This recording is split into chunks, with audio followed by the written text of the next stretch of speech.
everyone, and thank you so much for joining us on our Resilience and Persistence at Work webinar. My name's Emily Cole, and I'm also joined today by my colleague Isabel. So Isabel, give us a wave. She's only on mute because she's in the same office as me, so if she does speak, we can hear her. So it's great to see you all, and we really appreciate you taking the time out of your day to join the discussion and get involved. Just to let you know, this morning's webinar is being recorded, but I'll turn the recording off before the Q&A at the end. So in case you don't know us, I think most of you do, Yellowday provide interactive, engaging and tailored training opportunities for organisation across all sectors. We've got people joining us from all over the place this morning, which is great. We've got an amazing team of facilitators who can support with leadership and personal development, wellbeing, mental health, EDI, IT, project management and commercial skills topics. One of those amazing facilitators is Derek, who I'm pleased to introduce you all today. I know some of you know him already, and that's great. I'll let Derek tell you more about himself, but we're so excited to be working together and bringing you this webinar this morning, so I hope you enjoy it. Thank you again, everyone, and over to you, Derek. Lovely, thanks, Emily. So look, Derek Goff. I've been working in a learning and development environment for, I don't know, 25 years, I guess. Initially sort of from a recruitment background. So some of the examples that I'm going to talk through today might sort of reflect my sort of career choices, if you like. But now I'm freelancing. I've sort of supposed to be semi-retired last July, and it hasn't quite worked out the way that I planned, which is good. So very, very busy at the moment. So really pleased to be working with Yellowday. So I'm going to make a start. Welcome, everybody. Today, I just want you to think about the last time something didn't go right for you at work, right? It didn't go to plan. It happens to us all, nothing to be ashamed of. It's not necessarily a reflection of you, but just think about for a minute, you lost a sale, you missed a target, you got some difficult feedback from somebody that you weren't expecting, perhaps. You spent weeks working on a project or on a task that ultimately went nowhere, you got no outcome. And I just want you, just for a moment, just for a few seconds, just reflect and think about how that made you feel. Not the outcome, but just how that made you feel. You put a lot of effort in, fully prepared, you didn't get the outcome you were looking for, there was a setback. Just think about how you might have reacted. Right, and I think probably for most of us, we sort of recognise it's not the greatest feeling. And the reason I ask you just to reflect on that just for a second is because resilience isn't tested when things go well. Resilience is tested when things don't go well, and that's really important. You know, it's a really important skill to have. But ultimately, we really test our resilience when things haven't gone to plan, and that can be quite challenging. And it's whether you're in sales or leadership or operations or customer service, it's about the ability to respond positively to pressures and setbacks. That's really important, because that's the difference between average and exceptional performance. It's your ability to respond to that pressure and respond to those setbacks and respond to those situations where you didn't get the outcome you were looking for that really determines what performance looks like and really affects your outcomes. And I'm sure, you know, we're all in high pressure environments, and I'm sure that you've all experienced that at some time. So really, the aim for me today is to give you some, I think there's 3 or 4 practical tools there that we can start using today, tomorrow, certainly. I think it's always good to go away and just reflect on, events such as today and think about how it might impact and how it might affect you moving forward. So what I want to do, if we just have a look at the objectives here, is just what are we looking to achieve today? So by the end of this session, we're going to be probably 45 minutes to an hour or so. We've got some Q&A at the end, as Emily mentioned.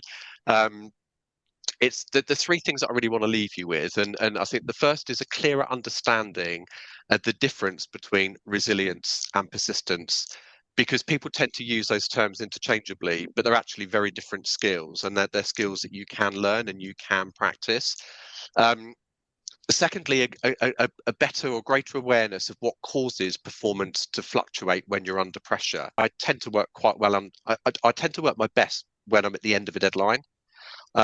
But running up to that deadline, I can be a mess, you know. So I know that my probably my best work comes when I'm under the most pressure. Not always, But what I've come to realize over time is that my for me personally, I think for many of my colleagues and peers, is that the biggest barrier aren't necessarily the external events that cause the dip in performance. It's how I interpret those events. And that's the key thing. This is about how we respond and how we interpret an external event of which we have no control over, and how our response and um, our interpretation of that event then affects our performance. So it's about us, not about the people around us. Um, and thirdly, practical techniques just to help you, your colleagues, for example, to maintain momentum when motivation dips or disappears altogether. Because again, it happens to all of us. And motivation is an emotional response, and we can't always control our emotions. Um, I just want to touch very, very briefly on something I'm sure that many of you are aware of, and I don't want to get too much into it because it's sort of a session in its own right, really, is about the chimp paradox. And what the chimp paradox basically says is that our brain operates in sort of two halves, really. One is the emotional the emotional state, and the other is the rational state. And the rational state has developed probably in the last 25,000 years.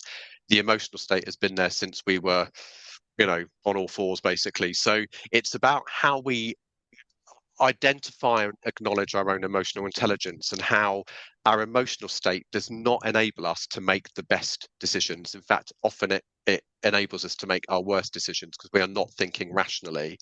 And it's our rational human state that then enables us to think more intellectually and interpret events in a way that are more sensible, I guess, and can give us better outcomes.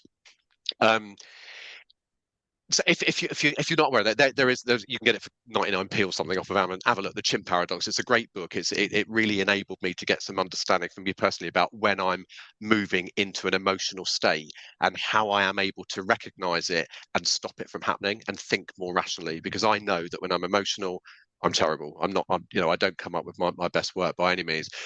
Having said that, I don't want this to be a theoretical session. This is about, not thinking, oh, that's interesting. It's about asking ourselves, and you asking yourselves, is how does this apply to me? Do I recognize I have an emotional state that sometimes wins over my rational thinking, and gets the better of me? I want you to think about situations in work or outside of work. This isn't always about work, that you struggle with. Um, Getting constructive feedback that you might deem as negative criticism. How does that make you feel? As I mentioned, in the intro there, when a project or a task doesn't go to plan, um, and it makes you feel vulnerable, perhaps. How do you struggle with that? And the question is what could I have done differently? And that's our rational thinking. When we recognize the negative impact of these events, that's our emotional state. Our rational state is being able to think, what would I do differently if the same thing happened again? So I hope that sort of puts some context around the session. Before we start, I just want you to, I think we've got a poll, Emily, on the next slide there. Is what I just want you to think about what impacts motivation most for you personally. So maybe one word that you might think about, that just talks about, what does resilience mean to you? What word would you think about? What is it? What is it that affects you most when you're thinking about resilience and motivation? Is it rejection that impacts you most? Is it pressure at work? Is it lack of results? Or is it feeling a lack of confidence about what you're doing? So if you just want to pop something in the poll there, we won't see your individual answers, but Emily can just sort of run through the percentages afterwards. That's interesting, actually. Got not so much pressure. Okay, that's good to know, which probably suggests that most of us within our careers we've learned how to deal with pressure, perhaps. But confidence, that's really interesting, because confidence is, of course, is based on our interpretation of events and how we perform. So that could suggest that there is that sort of emotional element there. And so for some of us, it might be about what impacts our confidence the most when things don't quite go so well, or don't quite go to plan. So thank you for doing that. I appreciate that. That's just interesting, actually. Is anybody surprised by that confidence has come out the highest? I wondered if it would be rejection and pressure. Yeah, I work really well, and again, Heather will know this. Is all I need is a pat on the back to say, "Well done, you've done a good job." It makes such a difference to my day. It does. It costs nothing. It's free, right? That's all I need is, "Well done, that was a great piece of work." Smiling for hours. When somebody says that was rubbish, oh God, that can knock me for days. So it's just about how we deal with that, and how we manage that event. Cool. So lovely. Thank you for doing that. Okay. So the reality around performance is that lots of people often assume that poor performance is based on a lack of skill, a lack of ability, a lack of competence. Um, but in most cases, and I'm sure we all can reflect on this, is that most of us know what we're doing. We've been doing the job for a long time. There's support that we can ask for, for help at work. Is it typically we know what we're doing? So the problem isn't usually knowledge, or ability. The problem is maintaining the positive behaviours at work that get the best outcomes, even when our motivation and confidence levels have dropped.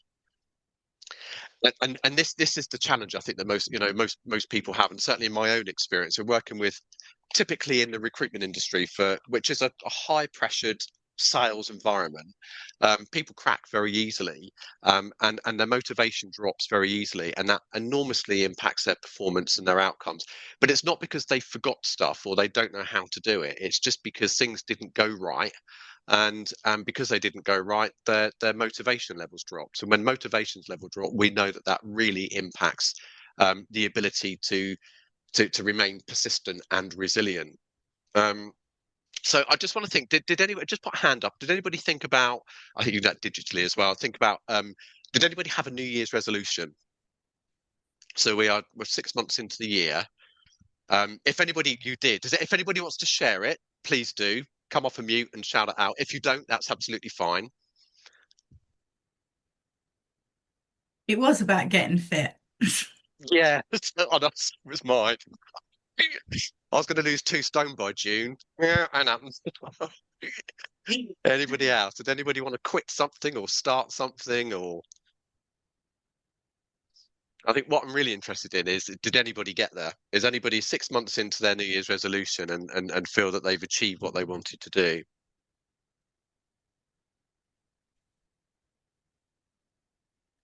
And if the answer is no, and if we have sort of a resounding no, just think for a minute about what went wrong. What stopped you from getting to that goal that you so vehemently set yourself on January the 1st? When you woke up on New Year's Day and thought, this is the year, this is my year, I'm going to nail it. What went wrong? Right, you don't have to share that necessarily, but just reflect on that maybe after the webinar today, and think about, why didn't I get there? What went wrong? What happened? And I think in some cases, most cases, it's going to be factors that were in your control rather than outside of your control. So it came down to your own resilience and persistence, and often that's when our our motivations really drop.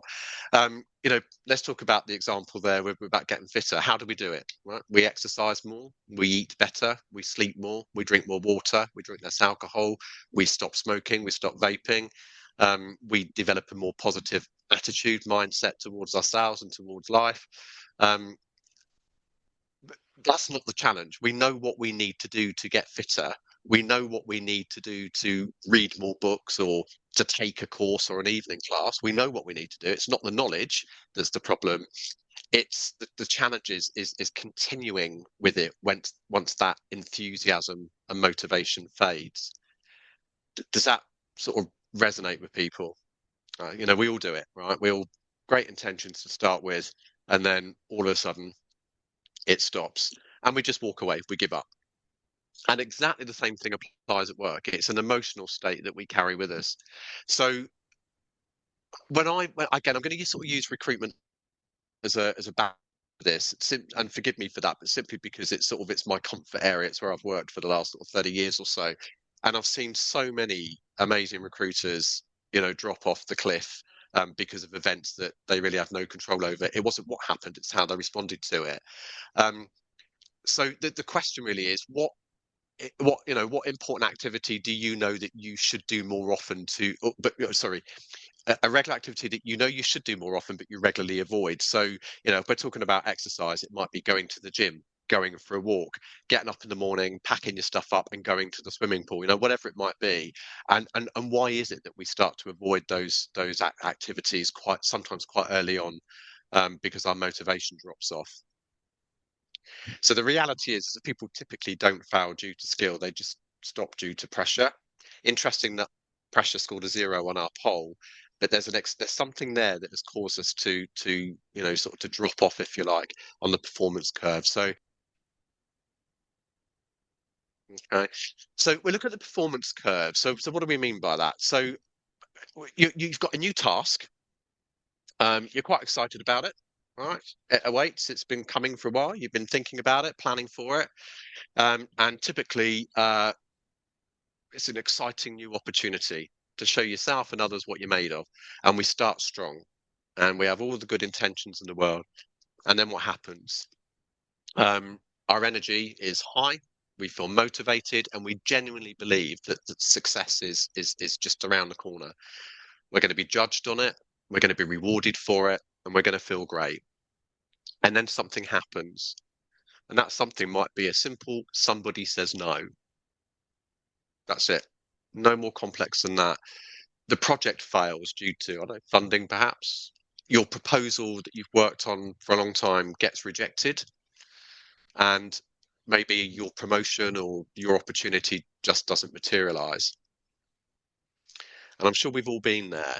And just sort of think about those times when you've been really excited about something that you're going to start out on, and then for whatever reason, outside of your control, an external influence, you didn't get to where you wanted to get to. You got the setback. What tends to happen? You might see a drop in activity, because what you might start to think is, what's the point? It's not a dramatic drop, but you just start to lose your mojo. And I use that phrase a lot. I've lost my mojo. I need to get it back. How do I do it? It's just a slight drop. That's all it is. It's nothing dramatic. You don't do a walk off. You don't throw your toys out the pram. You just do less, or you just do it less well. And then we start to see a drop in results, and your outcomes seem to be moving further away from you. And you're aware that you might be judged or viewed on that performance. Then we get frustrated, and we get less confident. And we saw that in our poll, 44%. And then when your confidence falls and you start to really question about your own ability, your own competence levels, your activity drops even further, and then your results worsen. And then what typically happens is that we eventually convince ourselves that we have a performance problem, when actually what we've got is an activity problem, because your knowledge didn't change. You still know how to do it. It was an external event that you had no control over that impacted your performance. It wasn't because you didn't know it, it wasn't because you couldn't do it, but it was an external event that then affected your emotional state. Our chimp rattled its cage, broke out maybe, and you suddenly start to think, I can't do this. All right. It wasn't the setback that created the result or the poor result. It wasn't the setback. It was your response or our response to that setback. Does that make sense? Does anybody recognize themselves in that cycle? Yeah. And it's completely normal because, let's go quick. I said I wasn't going to keep referring to it. I do love a chimp paradox example. That brain, that chimp brain is based on, is all based on survival. That's it. It's fight or flight, right? And what typically happens when you find yourself in that situation is that we feel threatened by how other people might judge us, might view us. You start worrying about your job, worrying about how it's going to affect your performance bonus or your next PDR, or how you're going to justify this to your board of directors or to your manager or to your team. And then our emotional state kicks in, and then we start to think, well, this actually is about my inability or my level of competence to do the job. And what tends to happen then is that we get in that, I can't do it, I'm not good enough, this is a waste of time. So I think it's really interesting and again, this is where sort of emotional intelligence is so good, when you recognize it, is at what point in that sort of performance drop-off curve are we at on a task that you're working on today? Am I still at the motivated, excited, what a great opportunity stage? Or are you getting to a point where you're thinking, do you know what, this isn't going quite as well as I'd have hoped? Or you might be seeing amazing results, and what does that do? It just continues to build your confidence and it increases your motivation. So we're talking about the drop-off curve here rather than the upward curve. So, worth thinking about that. So slide 6, let's have a look at the difference between resilience versus persistence. Resilience really is about recovery. It's about our ability to acknowledge and reflect and be able to do something about it. And persistence is about consistency. It's just keep going, even when times are tough. And this all comes sort of into our 3 or 4 techniques that we can use later on in the webinar. So we're thinking about the difference between resilience and persistence, because they do often tend to be used together. So if you think about a terrible day at work, whatever it might be, think about your last terrible day at work, that day when you got home and hopefully didn't reach for the glass of wine the minute, or the bottle of wine the minute you walked in through the door, before you even started putting your tea on, whatever it might be. All those things that we do to our coping mechanism. That's just me then. That's our coping mechanisms, right? So it's, what do? I've had a terrible day at work. You come in and your partner, your kids say, how was your day? And you go, I don't want to talk about it. And it's all gone wrong. And I don't really feel like going back into work tomorrow to sort out the mess that's been created. What does a resilient person do? So they recover quickly, they bounce back, and it's about having those skills to, one, acknowledge and accept that your motivation is dropping off, that you're losing your mojo, that you're not performing at your best because of setbacks. And it's acknowledging that and realizing that what we need to do is move back into our rational thinking and become resilient and bounce back. And we're going to look at how we do that.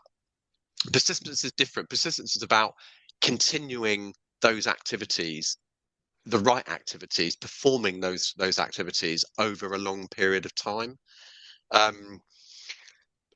My attention span can be as short as 11 minutes. I've timed it, and I know that if I'm not seeing an immediate reward for what I'm doing quite quickly, it's easy for me to want to move on to something else.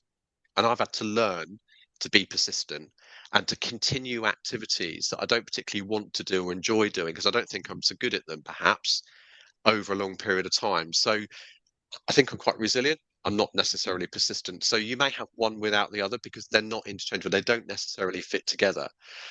And our elite performers, our most successful people, are both resilient and persistent, even when they are not working at their best. They recognize the setbacks, they reflect on the setbacks, they replan, they reset, they press a reset button, and they will do that persistently. They will continue with those activities or tasks over a long period of time until they get the outcomes that they need. They don't necessarily walk away. And without resilience, small setbacks grow. And again, that can be sort of an emotional response. It always seems so much more worse than it is, especially at 4 a.m. And I guess we've all done that as well. Especially when it's 33 degrees at night and you can't sleep and you're sitting there thinking about the things that you need to go and do tomorrow that didn't go quite so well today. So it's just thinking about, how significant is the setback and what can I do about it? Even if it's external, something that was outside of your control, perhaps. Without persistence, people often start out strongly because they're excited, they're motivated, they're up for it, they're looking forward to the end result, but they never stay the course. They walk away. I've got a couple of examples for you, and earlier on today, that I've worked in the recruitment environment as a L&D professional for a long time. High pressure, targeted, high stakes if you do a great job, abject failure if you don't. Right, that's what it comes down to. The problem with recruitment is that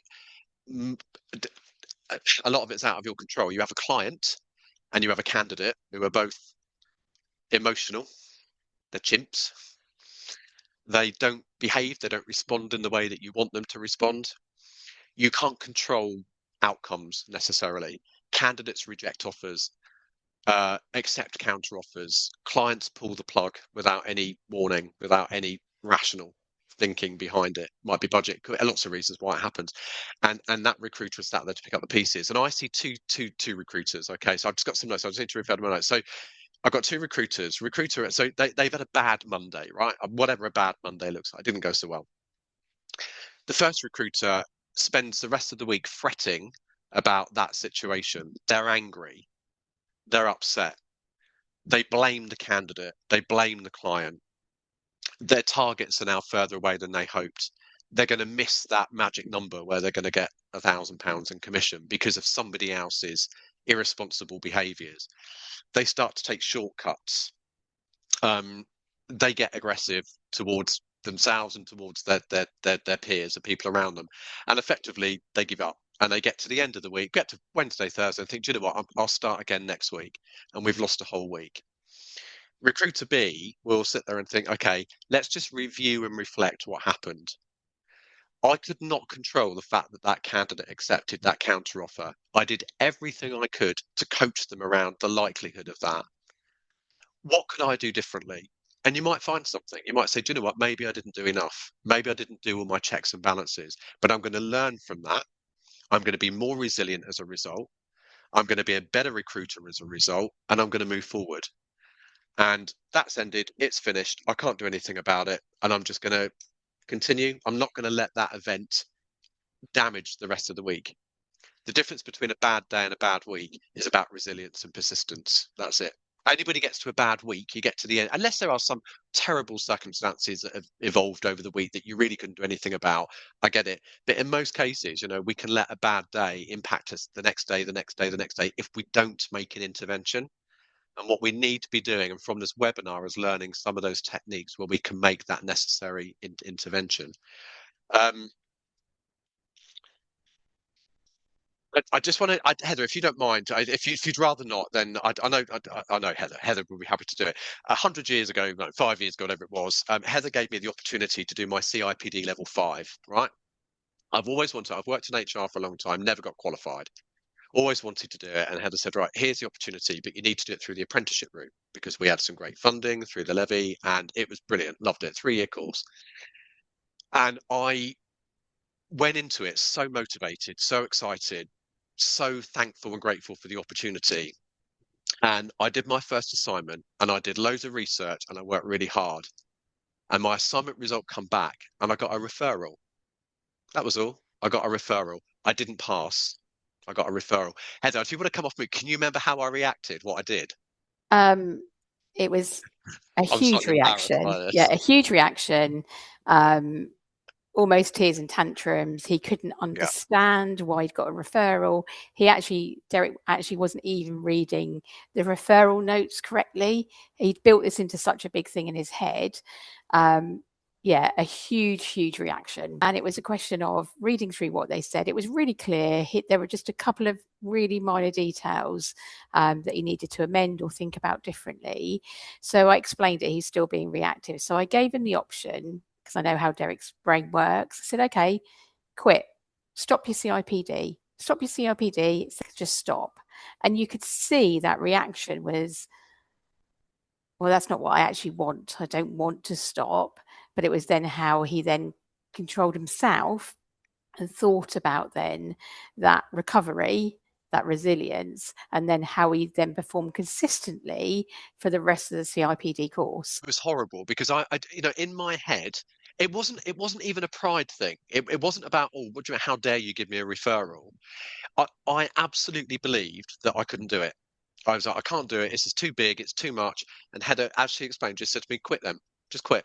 If you don't want to do it, there's no point you getting yourself in such a pickle. You've got 3 years of this, so just quit it. And then that conversation was just brilliant. So I remember saying, yeah, but if I quit, then I'm not going to get the opportunity again. You know, you're not going to let me do this again. And I ended up saying to her, no, do you know what? I'm not going to quit. I'm going to go back and look at you. And Heather said, well, let's sit down and go through the referral notes. You know, it took me 20 minutes to affect the referral. And then I passed. all that drama for 20 minutes. So honestly, it was such a waste of time. That for me was the moment that I realized how resilient I was. Just another small thing, as a part of that, I also had to do a GCSE, like a level 2 maths qualification, because I didn't get one when I was a kid at school for various reasons. And I hated it. I'm not a maths person. I hated it. But do you know what? It was that moment when I remember Heather saying to me, "Then quit then."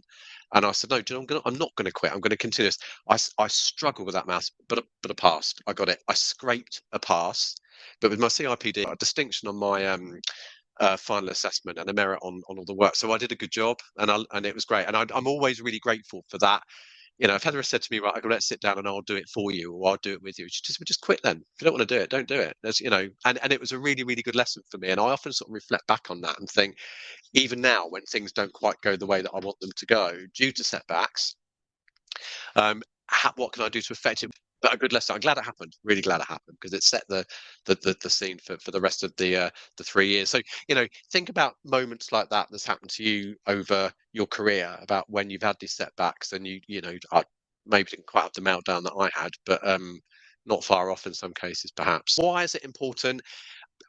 That ability to be resilient and to be persistent and to bounce back and to continue what you're doing and perform over a longer period of time absolutely impacts performance outcomes. It absolutely impacts confidence and well-being. Really important. I don't think I've ever been so stressed as I was in that week. It was horrible. You know, the anxiety levels were through the roof.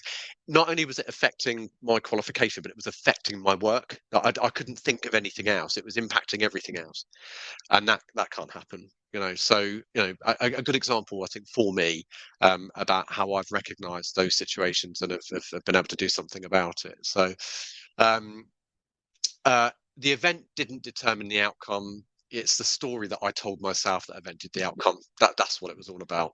Yeah. So if we think about that performance loop just for a second, what have we got?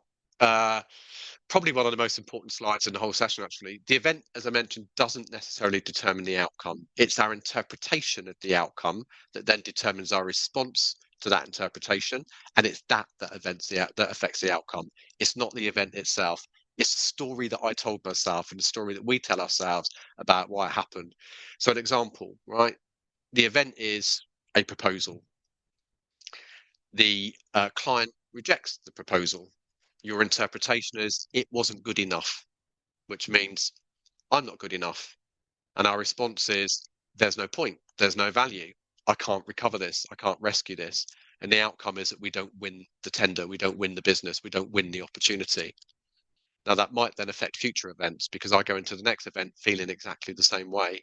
It's our self-fulfilling prophecy that tells us that it went wrong last time because of me. It's bound to go wrong again. The client rejected my proposal. The question is, why? Maybe the interpretation should have been my proposal wasn't strong enough. What should I do? I need to find out why. What might I do? I might question the client. What was it about this proposal that prevented you from agreeing to it? Give me some specific feedback about what I would need to do better next time. Easy question. If we're broad enough shouldered to take that feedback, then what I do? I improve the proposal if they give me the opportunity to do it. If not, when I move on to my next task, my next proposal, I know what to do to make it better because I learned from the previous experience. What happens? I get better results. What's interesting about this sort of performance loop, where the event impacts, you know, your interpretation, then your response then affects the outcome. It was the same event, the proposal got rejected, a different interpretation, and therefore a different outcome. And the event wasn't the problem, it was the meaning that we attached to that event that was the problem. That sort of makes sense. Yeah. Again, bit of a discussion. What's the common negative story people tell themselves after a setback? I mean, if you prefer not to share, then that's fine. But if you are able to, just come off a mute.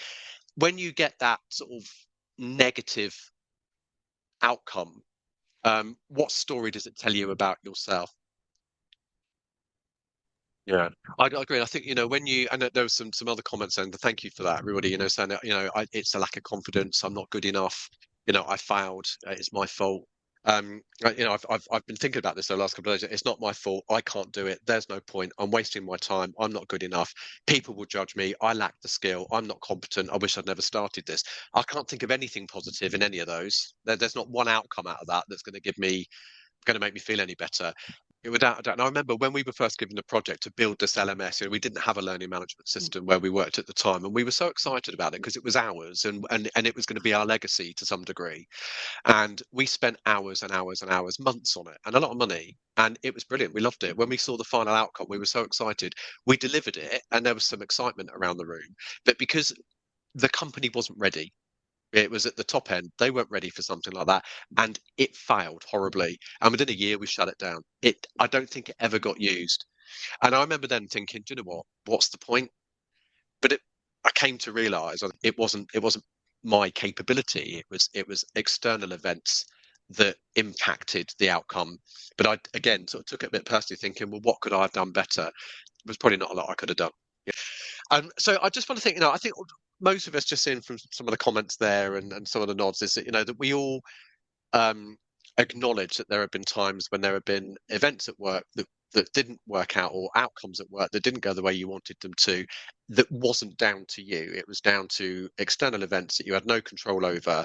But what we all do is fall into that emotional roller coaster of, well, was it me? What could I do? Why don't they want me? I imagine your situation. Why don't they want me? Why don't they want me to do this investigation? Why are they choosing a chatbot over me? I mean, what's all that about? You get, I know you don't know that for sure, but you get that sort of that start to feel that element of self-doubt about your own capability. Can you imagine then how that impacts you moving forward? You've had that experience that that you've, and it's only because you've got emotion, not you necessarily, but that we get emotional about these things, and what we need to do is flip into our sort of rational, resilient and persistent thinking, and about, right, we need to understand why, we need to reflect on what we do differently next time, and we need to move on. We just need to move forward. So there's a couple of sort of techniques that we can use, and the first one, and I want you to think about which one might work for you, right? The first is a 24-hour reset rule. Now, ideally, I'd like this to be a 2-hour reset rule, but that's not possible for me. I have to go to bed and think about it and let it all get filed away in my brain overnight. And then when I wake up the next day, it's all worked itself out. So, I refer to it as a 24-hour reset rule. And what this is, a bad day does not equal a bad week. If it does, it's because we've allowed it to. In most circumstances, we've allowed that situation that occurred in that moment on Monday morning to impact us for the rest of the week. That is not a great outcome. That's not what we're looking for. So I think this is a really simple tool to do. Right, first and foremost, you are allowed to be disappointed. It's okay. I'm not suggesting that we squash our emotions. We're humans. We have to be emotional. That's what makes us tick. It's what makes us who we are. It's what makes us, get through the day to some degree. You are allowed to be disappointed. You are allowed to be frustrated. You're allowed to be angry. There's nothing wrong with that. We can't help it. It's innate. We're meant to be. We're allowed to. You are allowed to have a bad day. It's not about you and about, necessarily, you can control it to some degree, but it's about how do we stop the bad day turning into a bad week? And that's the key thing. So the 24-hour rule, it's so simple. It's bonkers. It's so simple, but I really like this. Stop, walk away, take a breath, go somewhere quiet, and just acknowledge the setback. It's happened. It's fact. It's an event. We can't do anything about it. It's not within our control. The setback is sat there, is looking at us. What I try and do, very, very simply, is reflect on how, why, what, when, where, and then identify one lesson from it. And the question I ask is, what would I do differently? And if you genuinely say and believe, because you've analysed it, you've autopsied it, there is nothing else I could have done, then it's fine. You just go, that event was so out of your control, there's nothing you could have done. But what I've done is, emotionally, I've just accepted that situation, that there was nothing I could do about it. There are no lessons to be learned for me. I'm going to carry on doing what I'm doing. I'll park it, I'll move on to the next task.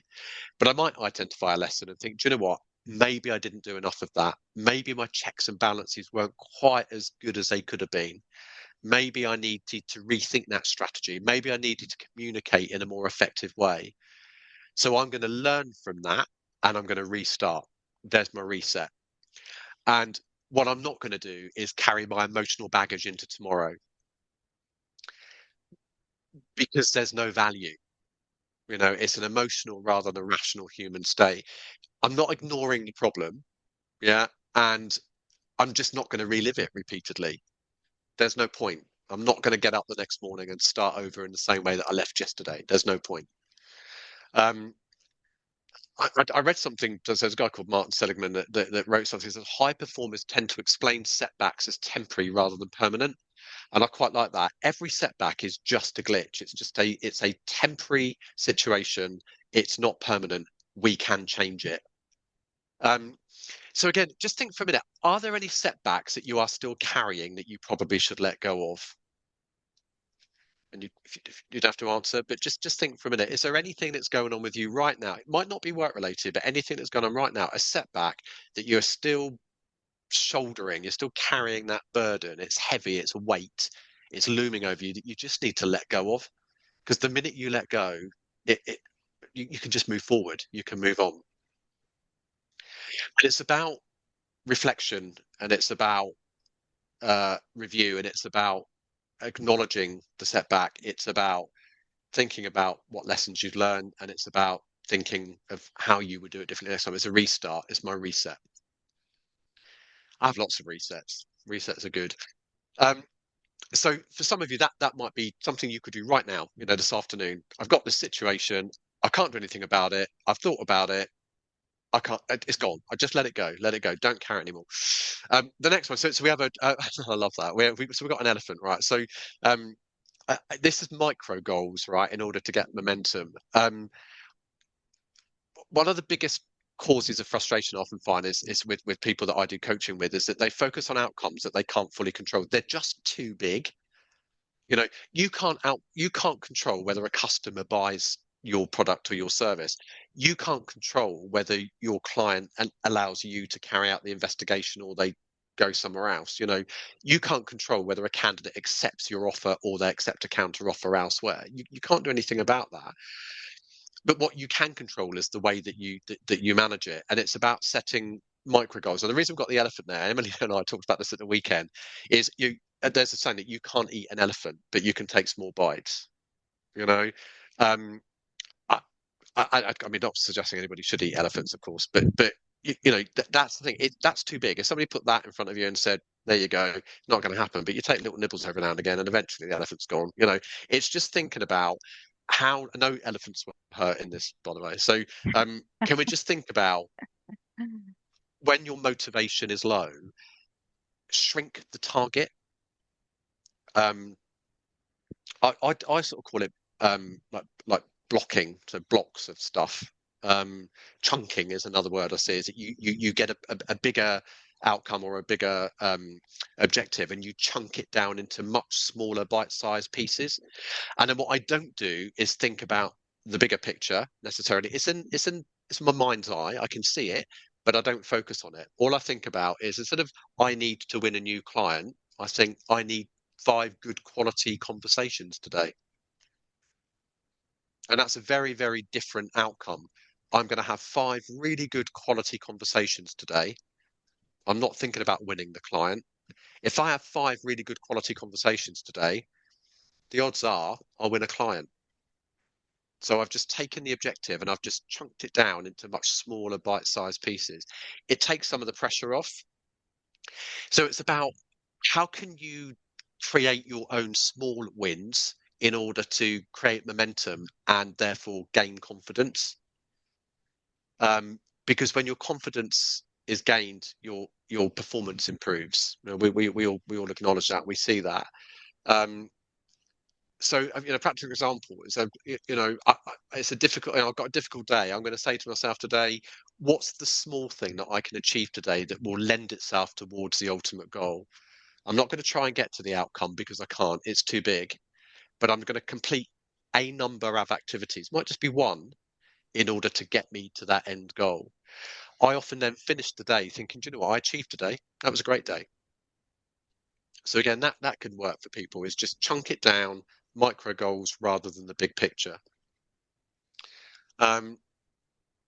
Reframing rejection, because again, I think 33% of people in the polls said that rejection is something that really knocks your resilience and your persistence.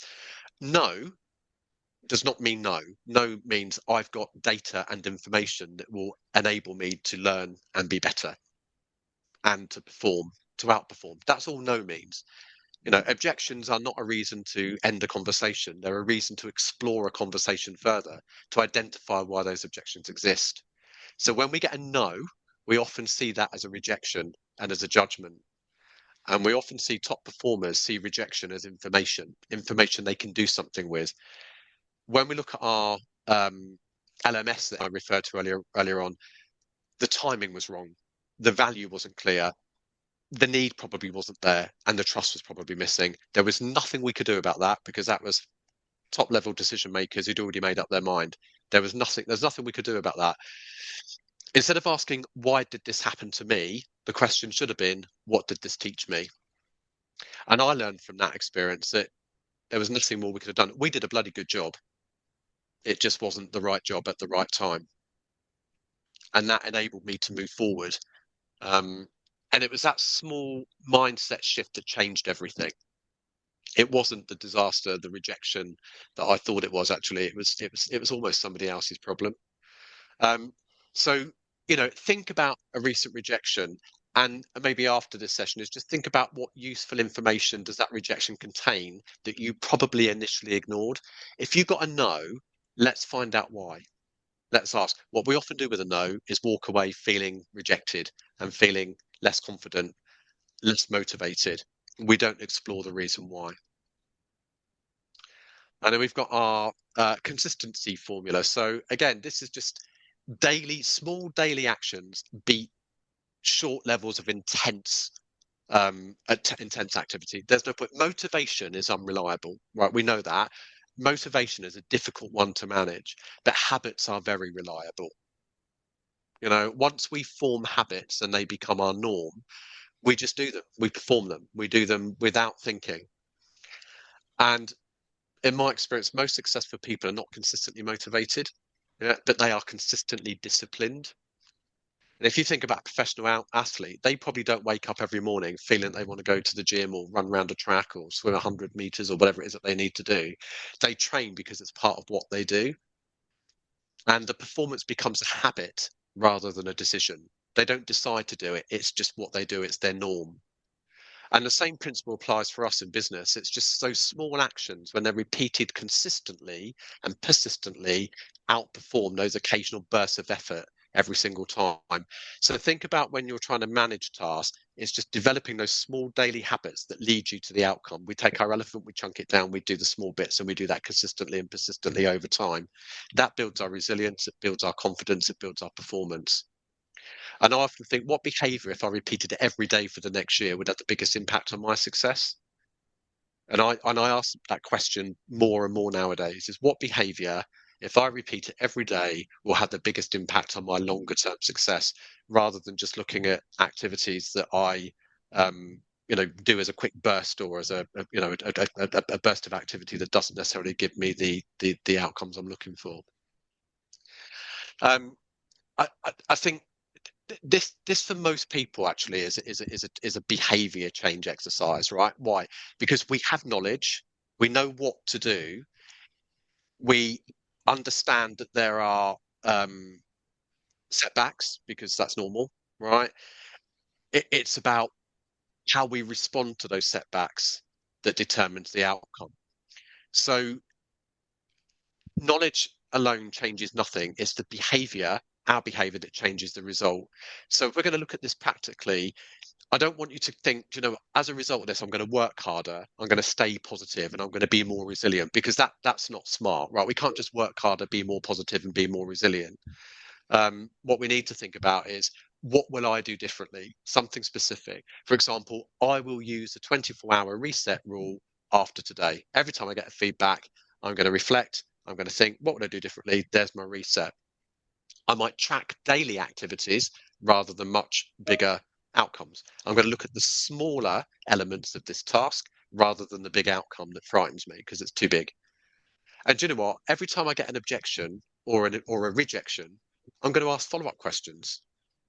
I'm going to ask for feedback, but it's not going to be, it's not a knock on my ability. It's me seeking information about why I didn't get the outcome I was looking for. It's such valuable data. Why didn't this outcome materialize? Let's understand why. So what we need to do is really get some key takeaways around specific actions that then create your own accountability. Bringing it all together, last couple of minutes, setbacks are not evidence of failure, right? Setbacks are normal. They have to happen to make us grow, right? To keep us learning. We need it to happen. They are not evidence that you are not doing something worthwhile, right? They are evidence that you are doing something worthwhile. Because when you complete a task and you get feedback that maybe not what you were looking for, it gives you the opportunity to reset, chunk down, rethink, move forward, do a better job next time, manage the outcome, manage the performance in a positive way rather than sort of shrinking into that doom and despair. And remember that every successful person, whoever it is, whether it's a sportsman, I don't know, an actor, I was going to say politician, but that's probably not very appropriate at this time, is it? But let's think about something else. Every successful person experiences rejection, pressure, and disappointment because that's how they got to where they are. They just responded in a very positive way using some of these techniques that we talked about. Key thing is resilience determines how quickly you recover. Resilience determines how quickly you recover. Persistence determines how long you're going to continue. And consistency beats intensity, not lots of bursts of activity in one go, consistently on a day-to-day basis, forming those habits that become our norm.